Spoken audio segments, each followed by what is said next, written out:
खरगोशों की निडरता। एक जंगल में एक बार पेड़ पौधे खाने वाले खरगोशों को एक भेड़िए ने देखा और तुरंत हमला कर दिया। वे सारे खरगोश कैसे भी इधर उधर भागकर बच गए। फिर सारे खरगोश इकट्ठा हुए और अपने अपने परेशानियों को बांटने लगे। हमारी जिंदगी भी कैसी जिंदगी हो गई है यार, कुछ भी करना चाहो तो डर, कहीं भी जाना चाहो तो भी डर। कौन सी जानवर कब कहाँ हमला कर दे हमें नहीं पता। एक छोटी सी हिलावट से भी डरने लगे। हर छोटी सी बात के लिए डर के कांप रहे हैं। ऐसी जिंदगी जीने से अच्छा तो मरना है। बाकी के खरगोशों ने उसकी बातें तो सच है करके उससे सहमत हुई। ऐसे डर डर के जीने से अच्छा सभी एक ही बार मरेंगे करके निर्णय किया। सभी खरगोश एक ही साथ मरने के लिए तालाब के पास चल पड़े। उस तालाब के किनारे बहुत सारे मेंढक रह रहे थे। वे सब दूर से आ रहे खरगोशों को देखकर डर के कांपने लगे। बाप रे बाप, कितने खरगोश आ रहे हैं देखो। अगर हम उनके पैरों के नीचे आ गए ना तो उधर के उधर ही मर जाएंगे। भागो रे भागो। इससे वे सब उछलते हुए इधर उधर भागने लगे। उनके आने से मेंढकों को ऐसे भागते हुए देख खरगोश चौंक गए। उनके मुंह से बात तक नहीं निकली। फिर उन खरगोशों ने सोचा, अरे हम ही सबसे डरते हैं करके सोचा तो हम खरगोशों को देखकर डरने वाले भी बहुत हैं। सच में दुनिया में हर कोई किसी न किसी से डरता ही है। बिना किसी के डर से इस दुनिया में कोई भी नहीं हो सकता। इतनी छोटी सी बात के लिए हम मर जाएंगे तो वो हमारी मूर्खता होगी। जो होना होता है वो तो होगा ही। अब से हम बिना डरे जिएंगे करके सभी ने सोचा। इससे वे सब निडर होकर वापस जंगल लौट गए। इस कहानी की नीति है कि अपने डर को हराकर हमेशा हिम्मत से रहना चाहिए। भाग और पंछी की कहानी। एक जंगल था। उस जंगल में एक गुफा था। उसमें एक बड़ा सा बाघ रहता था।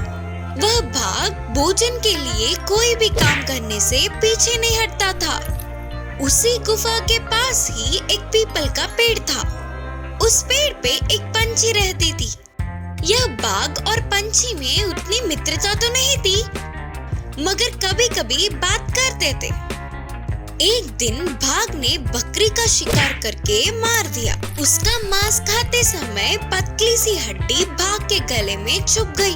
कितने भी प्रयास करने पर भी वह हड्डी बाहर नहीं निकली। उसी दर्द में बाघ ऐसे ही गुफा तक गया। शाम का समय था। पंछी अपने भोजन लेकर वापस अपने घर लौटी और गुफा में बाघ का हाल चाल पूछने गई। बाघ को ऐसे दर्द में देखकर पंछी ने पूछा, क्या हुआ मित्र, क्यों इतने उदास हो? कुछ नहीं मित्र, बस एक पतली सी हड्डी मेरे गले में फंस गई। इससे बहुत दर्द हो रहा है। क्या तुम उसे तुम्हारी लंबी सी चोट से बाहर निकलकर मेरी थोड़ी मदद कर दोगी? बोलते हुए अनुरोध किया। पंछी बाघ को ऐसे दर्द में देख उदास हुई, पर बाघ तो जंगली जानवर है करके सोच में पड़ गई। यह देखने वाला बाघ, अरे मित्र, मैं तुम्हें कुछ नहीं करूँगा, डरो मत। हड्डी को निकालकर थोड़ी सी मदद कर दो। तुम्हारी मदद को मैं कभी नहीं भूलूंगा। बोलते हुए धीमे से पूछा। इससे पंछी दया करके उसकी लंबी सी चोंच को बाघ के गले में रखा और उस हड्डी को निकाल के फेंक दिया। और तब से बाघ और पंछी दोनों अच्छे मित्र बन गए। ऐसे थोड़े दिन बीत गए। फिर एक दिन बाघ शिकार को गया तो शाम तक उसे एक भी जानवर नहीं मिला। इससे निराश होकर किसी न किसी तरह गुफा तक पहुंच गया। अब ना कुछ कर पाते हुए गुफा से बाहर आकर बैठ गया। उसी वक्त पंछी भी घर पहुंची। ऐसे उदास बैठे हुए बाघ को देख पंछी ने पूछा, फिर से क्या हुआ मित्र, ऐसे क्यों हो तुम? तब ये चालाक भाग झट से एक चाल सोचकर बोला, मित्र, फिर से मेरे गले में एक हड्डी अटक गया। इस बार भी तुम्हें ही मेरी मदद करनी होगी। बोलते हुए रोने का नाटक किया। भागकर रोना सच मानने वाली बेचारी मासूम पंछी अपने चोंच को फिर से भाग के मुंह में रखा। और क्या, यह चालाक भाग अति क्रूर से पंछी के गले को काटकर मार के खा गया। इस कहानी से हमें यह शिक्षा मिलती है कि बुरे लोगों से मित्रता कभी नहीं करनी चाहिए। लोमड़ी और गधे की दोस्ती। एक गांव में एक गधा रहती थी। वह पूरे दिन मालिक के कामों में हाथ बटाती थी और शाम होते ही गांव के कोने में ताजी घास की जगह जाकर पेट भर के घास खाकर घर लौट आती थी। एक दिन हमेशा की तरह घास चरने जाने वाले गधे को एक लोमड़ी दिखी। गधे मामा, इस शाम को कहाँ जा रहे हो? बोलकर पूछा। गांव के कोने में पड़ी ताजी घास के लिए। रोज वही जाते हो क्या? बोलते हुए लोमड़ी पूछने लगी। हाँ, तो क्या हुआ? बोली गधा। आसपास बहुत सारे खेत और फसल है ना, वो खा सकते हो ना? बोलते हुए लोमड़ी ने सलाह दिया। ऐसा करना बुरा है। अगर वो खेत के मालिक ने देख लिया तो मैं तो पिट के ही रहूंगी। ऐसा कुछ नहीं होगा, मेरे साथ आओगे तो मैं तुम्हें ज्वार के दाने खिलाऊंगा। बोलकर मन में इच्छा जगाया। ना रे बाबा ना, मैं नहीं आऊंगा, चाहिए तो तू जा। गुस्से में गधा बोलकर चला गया।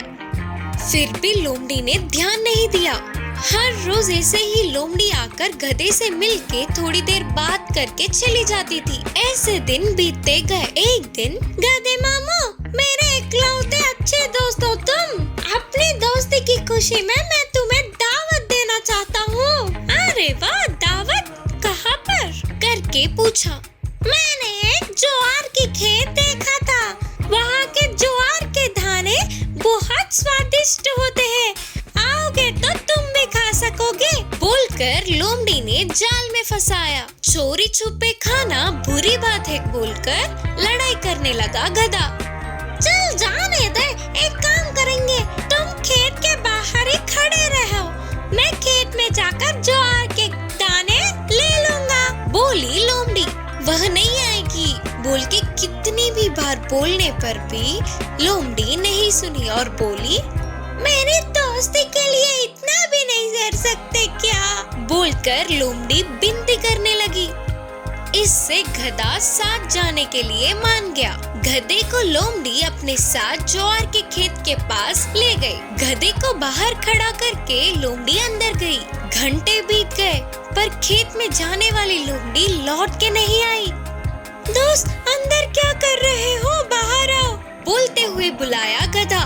फिर भी लोमड़ी नहीं आई। दूसरी बार भी चिल्लाने पर भी कोई लाभ नहीं। आखिर में, आ रहे हो कि नहीं? बोलते ही वो आवाज से कहीं दूर की खेत में रहने वाले मालिक के कानों में भाग पड़ी। मालिक एक लकड़ी लेकर भागते हुए आया। मेरे खेत को रोज रोज खराब करने वाली तुम हो, आज तुम्हें देख लूंगा। बोलते हुए गधे को बहुत पीटा। वह आवाजें खेत के अंदर रहने वाली लोमड़ी को सुनाई दी और वह चालाकी से खेत से भाग गई।